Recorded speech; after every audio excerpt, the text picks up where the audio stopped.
Hey guys, Teresa here. Welcome back to my channel, Lost My Thread. I'm here today to share some sewing projects I have planned for this fall that I'm really excited about.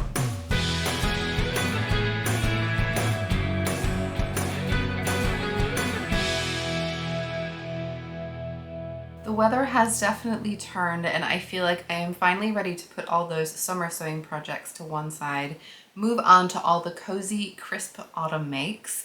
I've got 4 projects I'm particularly excited about, and the first one I'm going to talk about is one that is actually in my 25 for 2025 goals, so something that I really wanted to do this year, which is to sew a denim jacket.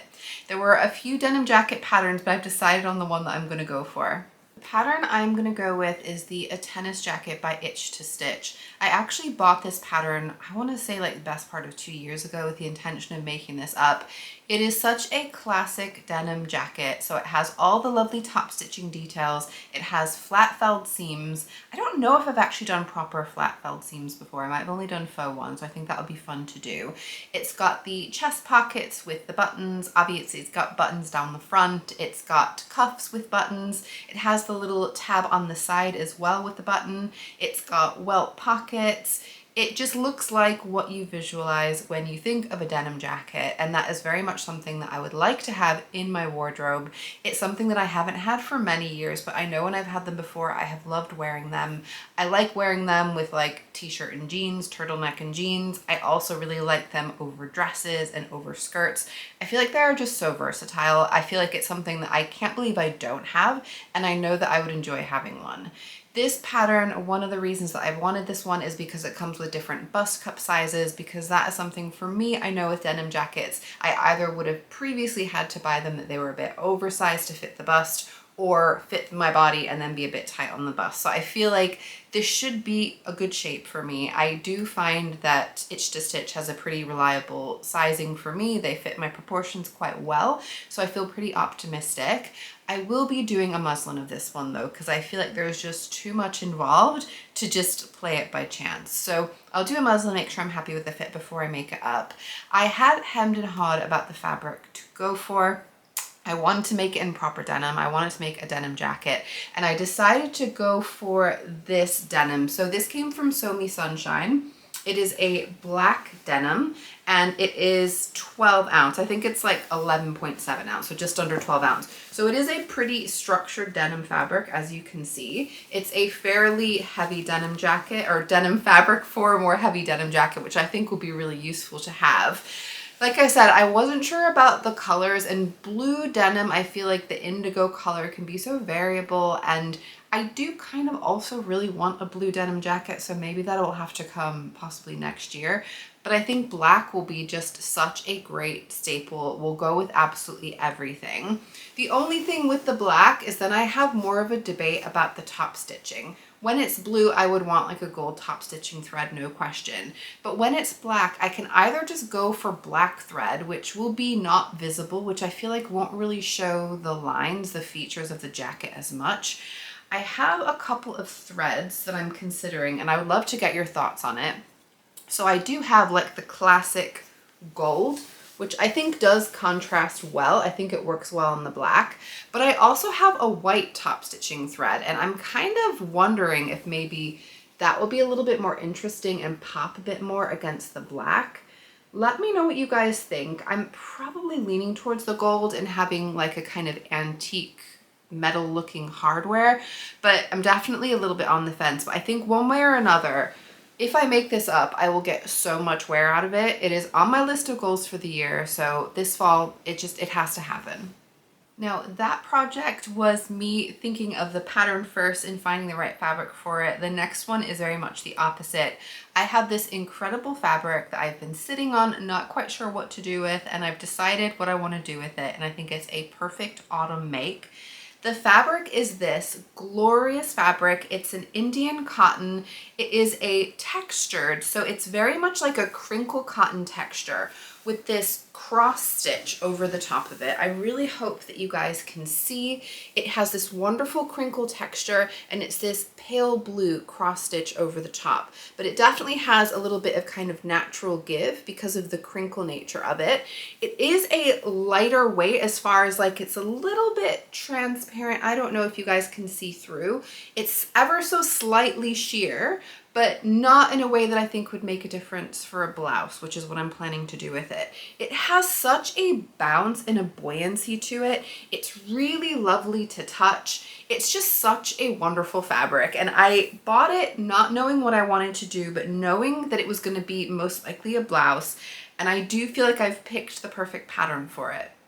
I want to make the kaolin boho blouse by Caledonian Dreamin'. Now, I did mention this pattern before because I bought some other fabric that I think is most likely going to be turned into this blouse, but when I saw this pattern, this was actually the fabric that I thought would be absolutely perfect for it. This blouse has so many beautiful details. I've been like thinking about and dreaming and pinning different design details, and this I feel like brings all of them together in a wonderful way. So this is a tie front blouse with a Mandarin style collar. There is some gathering at the sleeve heads, and there is a gathered section that goes all the way around the bodice and into the sleeve. So there's a gathering going all the way around, which means it will be more fitted in the high bust area, and then there will be some room in the bust area, which is perfect for my shape. There are 3 pin tucks at the bottom of the sleeve, which I think are just such a beautiful detail. I always really appreciate when patterns have something that's just a little bit different, a little bit extra, and I feel like it makes them really special. This then has some gathers into a sleeve cuff. It's a 3/4 length sleeve. I really like the fullness of the sleeve. I'm very into my full sleeves these days. Now, I do think I would also like to add a little bit of shaping at the waist. This has a dress view as well as the blouse view. The dress view has some elastic sections under the bust and at the waist to give some shaping. I don't think I would want to add anything directly under the bust. I think more just at the waist. I would want to add a tie. So rather than elastic, I would add a channel with a small tie that I could tie up at the front, which I feel like would work well, just sort of mimicking the tie at the top of the bodice. I'm not sure whether I would wear it tied or untied. I think it's something I could definitely play around with. What I think I will do with this though is just make it without any shaping at the waist, see what I think of it tucked in, and then I'll just make myself a little tie strip and tie it around and play with where it's sitting and what I think about it, in which case, if I decide I like it, I can then just add a little channel for it to go through in the correct spacing. I feel like it should work well. I feel like in my mind, it is the perfect fabric for that blouse. Like I said, this has this real like buoyancy. I think it's gonna gather really well, and I think it's gonna have a great poof to the sleeve. And it does actually feel fairly warm because it is crinkled up. It's a thinner fabric, but it's almost like, because it's bunched, you get more layers together, and I feel like it's gonna be really cozy in the fall. I may decide to add elastic to the cuff rather than just having as a standard cuff, just to make it a little bit easier to pull up past my elbows for work. But it is a looser cuff, so it may work as is. So I'm gonna play around with that idea. But I do feel like this is gonna be absolutely beautiful, and I'm very excited to get it sewn up. My next project I want to talk about is another gap filler in my wardrobe. I do not have any longer skirts in warm fabrics that will keep me really nice and cozy when it gets cooler. I generally have been into my skirts lately. I've been really enjoying wearing them, mixing matching them with different blouses that I've been making, different tops. But I don't have anything that's particularly suited to the colder months, and I know that's something that I would really enjoy wearing. I love wearing a longer skirt when it's cold out and your body heat traps inside the skirt, and it's just like a little cozy bubble. It's definitely something that I know that I enjoy, but I just haven't had anything like that in my wardrobe for a while. I actually made a video last fall because I was thinking about ideas around this and ideas of skirts that I would want to make for the colder months, and there was one that really did stand out to me that I've decided that I'm going to go with, and that is the quebrada skirt by Itch to Stitch. And the thing about this skirt, it's definitely a style of skirt that I enjoy wearing. It's an A-line shape, but it's really very shaped and it's very nicely fitted on the kind of waist to hip. It is a gored skirt. There are 5 panels in the front, 6 panels in the back, and that's how you get all that beautiful shaping. I love how full it is at the bottom. I think it will have fantastic movement. I don't know if I'll still be able to find it, but I drew a sketch of a skirt that I wanted to self-draft that was a very similar style. And the idea was I wanted to make it in a red velvet for Christmas. This was going back many years. I want to guess I probably sketched this out in like 2010, something like that. And nothing ever really came of it, but I feel like it's an idea that's just been in the back of my mind for like literally years.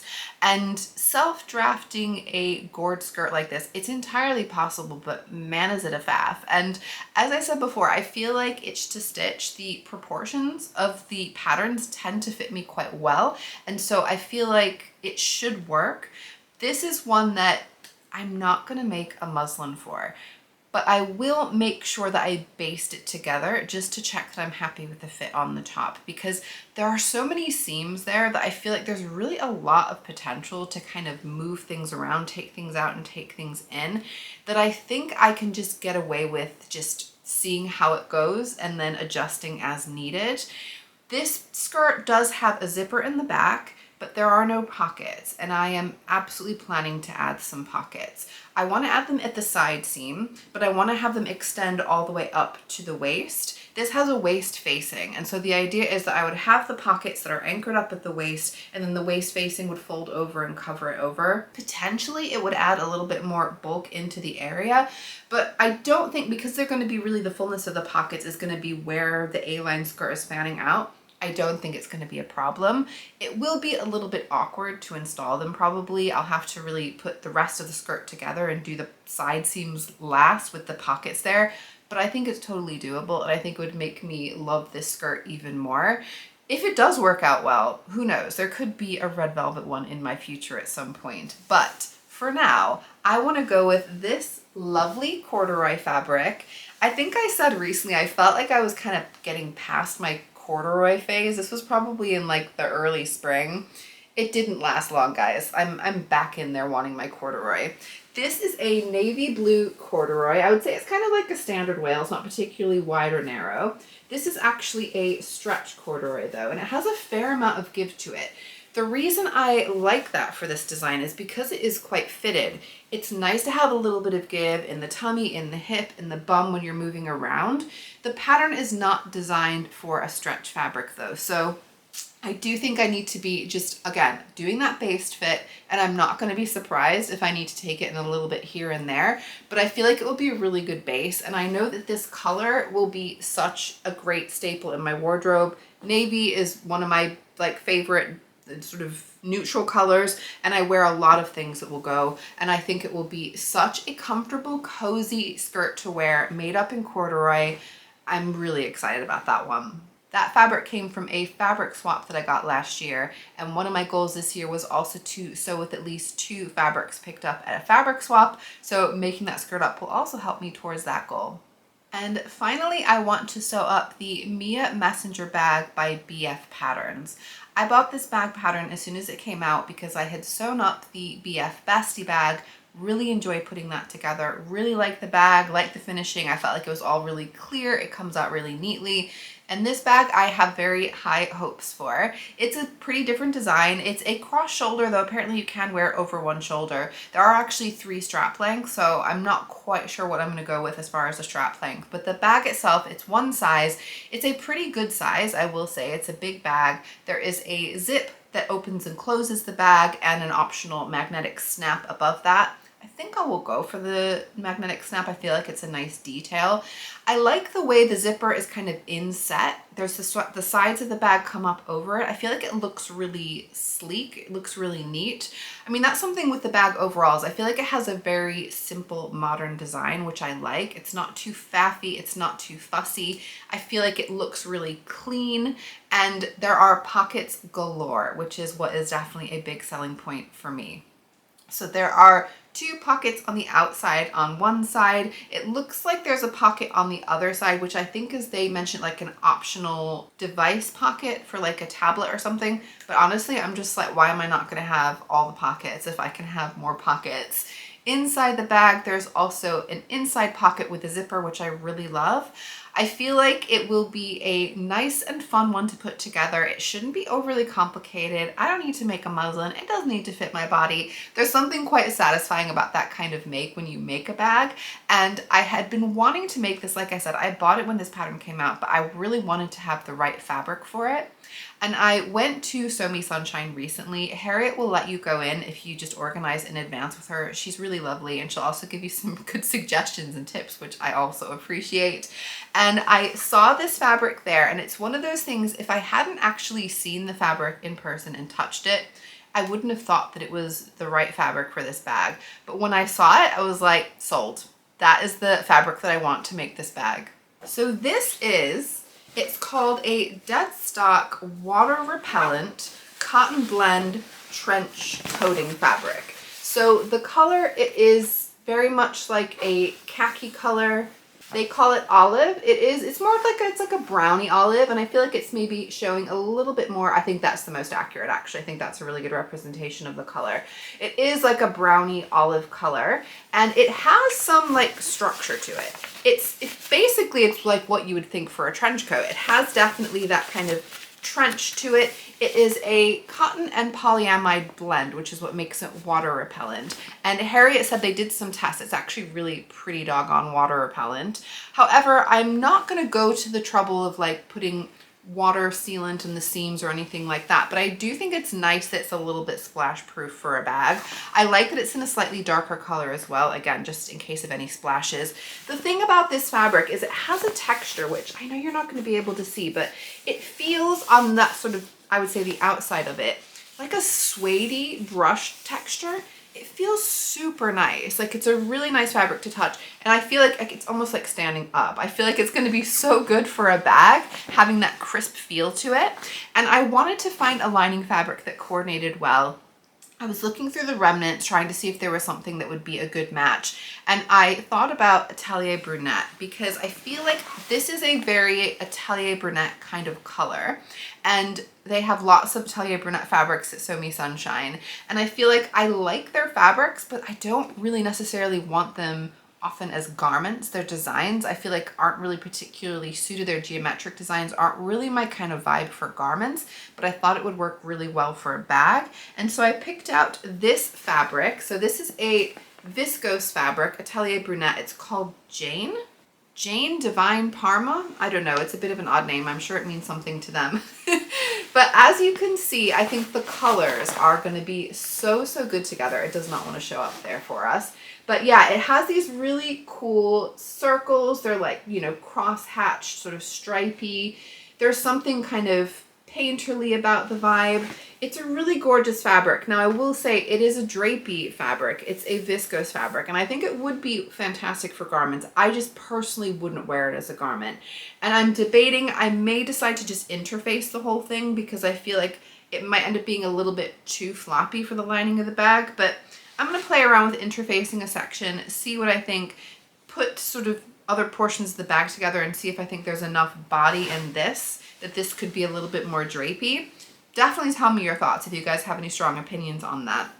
But I do think this is going to work really well, and I feel like the combination is going to look really high end, and I'm hoping that when it comes together it's going to look like a very nice, very professional bag that I think will suit so many of my autumn clothes. I think it's going to be great year round, really, but I think it's particularly going to be great for the fall. Now, if you guys have been following me for a while, you will probably know that these things, they may not all get sewn up in the fall, and there will probably be some other things that creep in. But I'm hopeful, and I'm optimistic, and I'm excited about all of these items. So I really am hoping that I get them all sewn up. I think one way or another, when these garments come to life, I'm going to absolutely love them. And I really do want to get stuck in on some of these projects. I might start with the bag, but honestly, I kind of want to do all of them at once. So, you know, you got to take your pick. I hope that it's been nice to hear some of the things I'm planning to sew this fall. I would love to hear what you have in your sewing queue, what you are hoping to sew up this autumn. I do feel like getting inspiration from you guys really does help me. I often hear about things that I'm not aware of. I get excited about other kinds of projects, and you know, they may end up creeping in or they may not. I would love also if you guys would give me a like if you enjoyed the video. It really does help show this video to other people as well. Make sure you are subscribed to my channel if you want to see all these things sewn up, if you want to see other videos coming up in the future as well. I hope you guys are all doing well. I will see you soon. Bye.